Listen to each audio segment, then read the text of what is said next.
HSC পরীক্ষা কেন্দ্রে পকেটে করে গাঁজা নিয়ে এসে ধরা খেয়েছেন শ্রাবণ মোল্লা নামে এক পরীক্ষার্থী।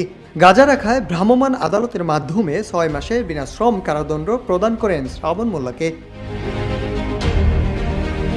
তল্লাশিকালে শ্রাবণ মোল্লার কাছে কোনো নকল পাওয়া না গেলেও ১০ গ্রাম গাঁজা পাওয়া যায় বলে জানান নির্বাহী অফিসার আহসান মাহমুদ রাসেল। পরে শ্রাবণ মোল্লাকে এইচএসসি পরীক্ষা থেকে বহিষ্কারের পাশাপাশি মাদকদ্রব্য নিয়ন্ত্রণ আইনে মামলা করা হয়। বৃহস্পতিবার নারায়ণগঞ্জের রূপগঞ্জ উপজেলার ভুলতা স্কুল অ্যান্ড কলেজে এ ঘটনা ঘটে। পরিদর্শনের সময় রূপগঞ্জ উপজেলার নির্বাহী অফিসার আহসান মাহমুদ রাসেল ওই পরীক্ষার্থীর পকেট থেকে গাঁজা উদ্ধার করে। সাজাপ্রাপ্ত পরীক্ষার্থী শ্রাবণ মোল্লা ২৫০০ উপজেলার পাঁচরুখী বেগম আনোয়ারা ডিগ্রি কলেজের শিক্ষার্থী। হ্যাঁ, নাম কি তোমার? নাম কি তোমার বলো? শ্রাবণ। বাবার নাম কি? বাড়ি কোথায়?